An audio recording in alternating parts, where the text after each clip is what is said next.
고교학점제 연구학교의 실제 사례 분석을 울산 강동고등학교 김삼희 선생님이 해주시겠습니다. 울산 지역은 아주 작은 지역이고 전체 고등학교가 50, A 학교를 보시면요. 그 학생의 진로적 성파악을 위한 기회를 충분히 제공해야 한다. 그 다음에 교원의 안정적 수급 및 강사 지원 시스템 구축이 선행되어야 된다. 학생 선택을 위한 담임 연수, 소환 신청 프로그램, 교사의 평가권 보장, 교과서 주문 일정 등 행정 개선이 필요하다. 이런 내용이 있습니다. 그 다음에 B학교를 보면 순회교사 전문 강사 증가로 인한 교원 수급의 어려움, 교사의 업무 가중, 그 다음에 소인수 선택 과목 교사들이 매년 자신의 거취를 고민해야 된다. 즉 올해 예를 들어서 네 과목을 선택한 선생님이 없으면 내가 내년에 다른 데를 옮겨야 되냐 이런 고민을 매번 한다라는 거예요. 그 다음에 학급 단위 수업이 없어서 생활지도 상담, 생기부 기재의 어려움이 발생했다. 이렇게 나옵니다. 그 다음에 C학교는 학생과 학부모가 과목을 선택할 때 교과정 설계의 어려움과 부담을 느낀다. 그 다음에 과목 선택에 따른 이동수업. B학교는 특이하게 그 학생들이 일주일에 34시간의 수업을 하는데 그 중에 32시간이 이제 이동 수업을 하는 거예요. 그래서 학급과 담임 체제에 문제가 발생한다. 이렇게 나옵니다. 그 다음에 공동교육과정 운영, 즉 학교 간에 이제 교육과정을 합치다 보니까 이 학교 운영을 서로 일치를 시켜야 되는데 일치가 좀 잘 안 되는 문제가 있습니다. 그 다음에 이 학교는 특이하게 이제 전면 교과 교실제, 그 다음에 1교과 1교실이라고 선전을 했는데 이 실상은 뭐냐면 5개 교과목, 즉 5개 교과목은 국어, 영어, 사회, 수학, 과학 교과목을 얘기합니다. 근데 이 교과군 중에서 한 선생님은 교과실이 없는 겁니다. 그러니까 이제 실제적으로 학교 자체 내에 교실이 부족한데 이거를 억지로 교과 교실제에 이렇게 맞추고 있는 거죠. 근데 이제 수업이 이제 그 수업이 있으면 어떻게 되냐면 원 교실의 담당 교사가 그 시간에 이제 다른 곳으로 이제 이동을 해야 되는 문제점이 있었던 거예요. 그 다음에 이제 D학교는 소인수 과목에 폐강이 있어서 선택권 보장에 노력이 필요하다. 그 다음에 교청과 학교의 협력으로 강사 확보 및 연수를 통해 교사의 역량을 높여야 한다. 그 다음에 교수평가 일체화 실현을 통해서 이제 교수평가 일체화라는 게 무슨 말이냐면 가르치는 선생님이 평가를 하면서 아이들에게 피드백을 통해서 아이들이 뭐가 부족한지를 알아야 된다는 거예요. 근데 이게 필요하다라고 나옵니다. 그 다음에 교사의 진로 코칭 역량 강화 필요. 그러니까 아이들이 이제 개별화된 교육과정을 필요하기 때문에 그거를 코칭해야 된다. 뭐 이런 내용을 담고 있습니다. 이 학교는 소인수 선택 과목 개설로 학생의 선택폭은 넓어졌으나 진로 변경과 학습 난이도가 높아 진로 포기가 발생했다. 즉 개설은 했으나 끝까지 마치지 못한 문제가 있었다는 거죠. 정규 수업 후에 소인수 선택 과목 운영은 학생의 안전 문제가 발생한다. 그 다음에 이동 수업의 불편함과 고사실 배정의 업무 어려움이 발생했고 학습 유형에 대한 학급 편성에 대한 호불호가 발생했다. 스마트 학습 환경 구축, 교사 역량 강화 연수, 이런 게 있습니다. 죄송합니다. 자, F학교는 다교과 지도로 인한 부당 경감 방안이 필요하다. 특정 분야의 전문가는 수업은 하더라도 교수 평가의 전문가는 아니며 그 다음에 평가와 세특에서 문제가 발생했다. 평가를 도와줄 코티칭이 필요하다. 즉 강사 선생님이 오시긴 하지만 이분이 평가와 세특을 잘 몰라서 문제가 발생했다는 겁니다.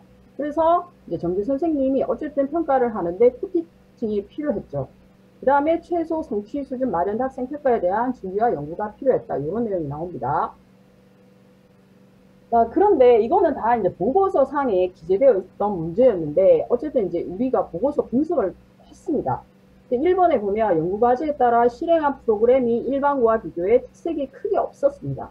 예를 들면 일반고에서도 여러 가지 진로 프로그램을 하고 있는데 연구학교에서도 그 프로그램이 마치 특색 있는 프로그램처럼 포도를 하거나 아니면 일반고에는 받을 수 없는 예산이 있습니다. 연구학교 지정을 하면 그 예산으로 할 수 있는 뭐 프로그램이라든지 아니면 인테리어라든지 이런 것들을 자신의 특색처럼 포도를 했다는 거죠. 그 다음에 전형 교과 그 교실제를 실시한 연구학교가 한 2개 정도 있었는데, 이런 학교의 경우에는 학급 공동체 문화를 형성할 수 없는 문제가 심각하게 나타났습니다. 그 다음에 2번은 교사, 학생, 학부모에 대한 고교 학점제 연수에서 제한된 정보만으로 실시한 만족도 조사의 결과에 의문이 듭니다. 보통 연구학교를 하면 만족도 조사를 실시하는데 이 만족도 조사가 사실일까 이런 생각이 드는 거죠. 어떤 사례를 얘기하면 교장이 생각하는 만족도 결과가 나오지 않아서 이제 보통부터 모두 만족으로 올린 거예요. 그 다음에 학생들에게 만족도 조사에서 긍정적 평가가 나와야 많은 예산 지원을 받을 수 있다고 교훈의 방송을 한 거예요. 그러면 만족도 조사가 많이 나올 수가 있잖아요. 이런 사례로 보아 이게 믿을 수 있을까라는 생각이 드는 거예요. 그 다음에 3번은 목적과 맞지 않는 예산 집행 내역과 예산 집행 과정에서의 낭비가 큽니다. 예를 들면 이제 이 연구학교에서는 일반 학교보다는 과목 개설수를 다양화하는 데 초점을 맞추고 있거든요. 그러면 예산이 대부분 시간 강사 채용에 따른 인건비로 나가는 거예요. 그 다음에 그 이외에는 이제 홍보물이라든지 기념품, 자료 구입, 소인수 선택 과목 학생용 간식비로 이제 대부분 이제 지출을 하고 있었고요. 그 다음에 강사 채용에도 불구하고 그런데 이제 그 교사가 담당하는 교과 시수가 14.5에서 뭐 15.1 정도로 높았고, 그 다음에 다교과 지도의 수가 또 높았습니다. 그 다음에 네 번째, 이 연구학교가 정책적인 검증을 하진 않고 관행적으로 연구학교를 진행했다라는 거죠. 그래서 이제 문제는 뭐냐면 이런 이제 연구학교 운영을 하다 보니까 문제점이 여러 개 나타나는 거야. 아까 전에 지적하신 문제점이. 그래서 이제 학교 내 협조 및 배려를 당위적으로 얘기했다. 우리 학교가 연구학교를 하니까 너희는 협조해야 되지 않겠나라는 부분을 요구하고 있는 거죠. 그 다음에 이제 소인수 과정 개설을 해야 이제 많은 교과가 개설된 것처럼 보이니까 신청이 저조했을 경우에는 담임 선생님들한테 계속 협조를 요구한 거예요. 그 다음에 이제 연구학교를 하면 일단 교사들한테 가산점 취득을 주잖아요. 그러면 이거는 이제 승진 점수에도 반영되니까 그걸 할 수 있다라든지 담당 쌤들한테 단원 평가를 할 때 좀 더 이제 점수를 준다든지 이런 식으로 사업을 진행하는 경우도 있었습니다. 그래서 이제 저희는 연구학교에 이제 있는 선생님들에게 전화나 또는 서면 인터뷰를 좀 진행을 했는데, A 교사는 이 선생님은 우리가 인터뷰를 하기 전에 미리 저희한테 연구학교의 문제점을 주신 분이에요. 그래서 요 부분에 이제 내용을 요약을 하면, 그 연구학교 가산점 취득을 목적으로 일부 교원의 요청으로 시작된 3년 사업이 해당 교사의 전출로 남은 교사들이 뒤치다꺼리를 하고 있는 상황, 이 부분을 지금 말씀하셨고요. 그 다음에 때이른 진로 결정, 즉 고등학교 1학년 때에 네 직업이 어느 쪽으로 갈 건지를 결정해라, 이런 강제하는 분위기 속에서 학습자의 폭넓은 교양과 학습의 기회를 오히려 박탈당하고 있다. 즉 아까 전에도 말씀드렸지만 내가 역사를 전공하고 있지만 다른 모든 걸 봐야 되는데 그렇지 못하고 있다는 거예요. 그 다음에 학생들이 희망하는 과목 개설을 위한 전문 과목 강사 확보에 어려움이 있어서 지역 격차가 심해질 것이다. 그 다음에 논리학, 보건학, 심리학 등 수업 실수 문제로 어쩔 수 없이 선택 과목을 맡은 비전공 교사의 교과 전문성이 당연히 부족할 수밖에 없겠죠. 그 다음에 교과 교실제와 이동 수업 실시로 학급이라는 유대감과 관계성이 단절되고 있습니다. 그 다음에 이제 B교사는 이런 내용을 지적했습니다. 수업이나 시험 시간표, 시험 감독 배정 등 학교 운영에 대한 어려움이 있다. 그 다음에 창체나 체육을 제외하고 한 학생들이 모두 같이 수업을 듣는 경우가 없어서 담임이 생활지도나 상담의 어려움이 상당히 많다. 그 다음에 생기부상의 학생 수강 과목과 표준 편차만 보아도 학생이 소속된 학교의 수준을 알 수 있어서 입시의 블라인드 면접이 소용이 없다. 뭐 이런 내용을 지적하고 계십니다. 그 다음에 C교사는 교과 교실제로 인해 기존 담임의 역할을 할 수 있는 물리적 시간과 공간이 확보되지 않으면서 학생 개별 교육과정 설계, 생활지도, 진로지도의 중요도는 훨씬 높아져 담임에게 요구되는 역할이 훨씬 더 많아지고 있다. 다양한 교과를 개설해서 교과에 맞는 교사를 매칭하는 것이 어렵다. 강사 채용을 통해 부분적으로 해결하고 있지만 채용 자체의 어려움과 교수 평가 일체화가 이루어지기 힘들다. 뭐 이런 내용을 지적하고 계십니다. 그 다음에 이제 저희가 울산에도 고교 학점 지원 센터라는 게 있고 여기에 이제 순회 교사가 8분이 계시고, 그래서 그 중에 한 분을 저희가 인터뷰를 했는데 이분의 말에 의하면 평균 3개의 학교 이상을 순회하고 있고 수업을 마치면 바로 다음 학교로 이동해서 학생들과의 관계 형성 자체가 어렵답니다. 그래서 그냥 단순한 지식 전달만 가능하다. 이분 말이, 이거는 이분 말이 그대로 쓴 겁니다. 지식은 유튜브로 배우는 것이 더 좋을 듯하다. 이렇게 이제 얘기를 하셨고요. 근데 만약에 순회교사가 3분의 1 정도라면 학교의 업무나 행사는 누가 할 것인가? 그 다음에 이제 이 순회교사들은 41조 연수 자체를 사용할 수 없다고 합니다. 그래서 학교마다 학사 일정이 만약 달라진다면 이분들은 자신의 어떤 교과 전문성 신장을 위한 연수를 계획할 수가 없다고 합니다. 그리고 이제 업무는 없는데 학교 간 이동을 해야 되기 때문에 업무 강도가 높다고 느끼고 있고, 그 다음에 개인 차량으로 이제 이동을 해야 돼서 안전에 문제가 발생할 수 있다고 하고 있습니다. 그래서 마지막으로 이제 저희가 이제 총체적 지원과 반론을 이제 정리를 했는데, 1번에 정직적이고 획일적인 교육과정에서 유연하고 개별화된 교육과정으로 변화한다라고 고교학점제를 지금 선전하고 있거든요. 그런데 이제 교과목 개설이 중요한 게 아니라 다양한 주제, 탐구활동, 학생활동, 발표 등의 수업 방식이 중요하다라고 지금 저희는 제언을 드리고 있고요. 선택권 존중을 하면 일단 우리가 받아야 되는 공통교육 및 보편교육을 포기하고 있는 경우가 있습니다. 예를 들면 울산 외고인데 세계사 선택을 아이들이 하지 않았는 경우, 이 말은 세계사적인 내용도 모르고 외국어로 공부를 하고 있다는 겁니다.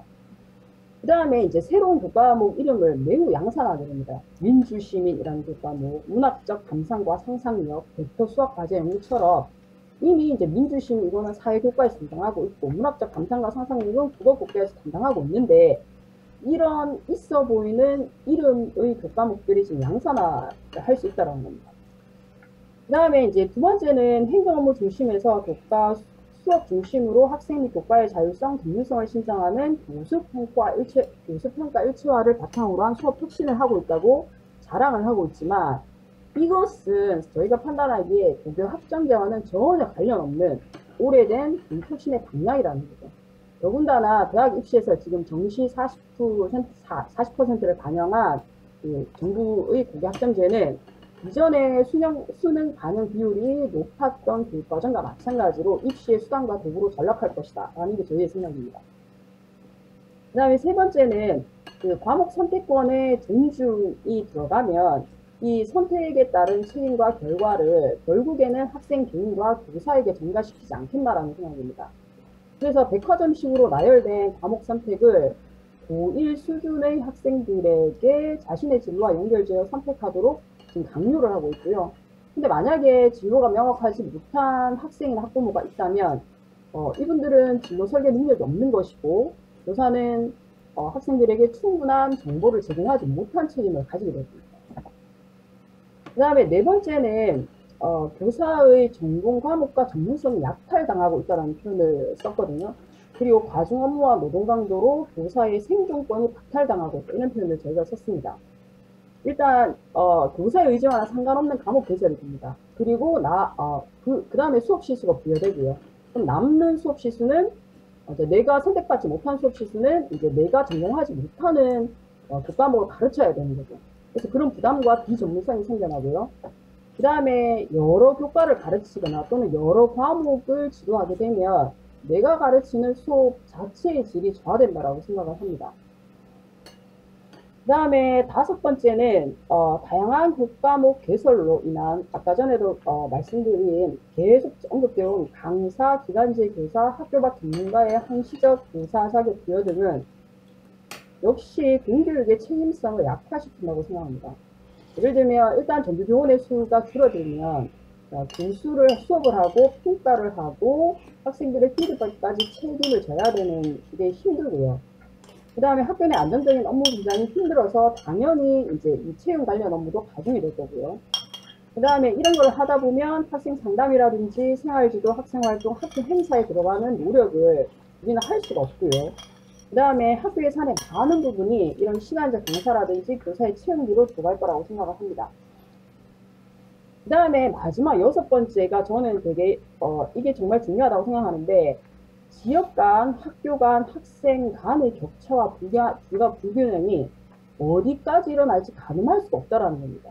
우리가 예측할 수 없을 정도로 심화될 거다라는 게 저희의 생각입니다. 그래서 예를 들면 박사급 전문가를 초빙할 수 없는 지역은 원격으로 하겠다? 근데 아까도 말씀드렸듯이 원격 수업의 어떤 교육적 효과라는 게 정말 미미하다라는 게 지금 판명이 됐고요. 그 다음에 지역 내 인프라라는 게 박사급 전문가뿐만이 아니고 지역 내 시설이라든지 다양한 교육 역량들 있잖아요. 대학교라든지 이런 것도 있는데 이거를 갖추지 못한 학교의 수업은 도대체 어떻게 될 것인가. 그 다음에 입시 제도 개선 없이 어려운 국과목들이 쫙 나열된 이 생활 기록부는 그냥 스펙용으로 작용하지 않을 것인가, 작용할 것이다 이런 생각이 듭니다. 그래서 저희가 요 정도로 저희가 정리를 했고요. 울산 지역의 어떤 이 연구학교에 대한 보고서 분석은 울산 지역만의 문제는 아니고 전국적으로 공통적으로 나타나는 문제라고 생각을 합니다. 그래서 고교학점제는 지금 고교학점제의 여건이 마련될 때까지는 전면 유예 또는 중지를 해야 된다라고 생각을 합니다.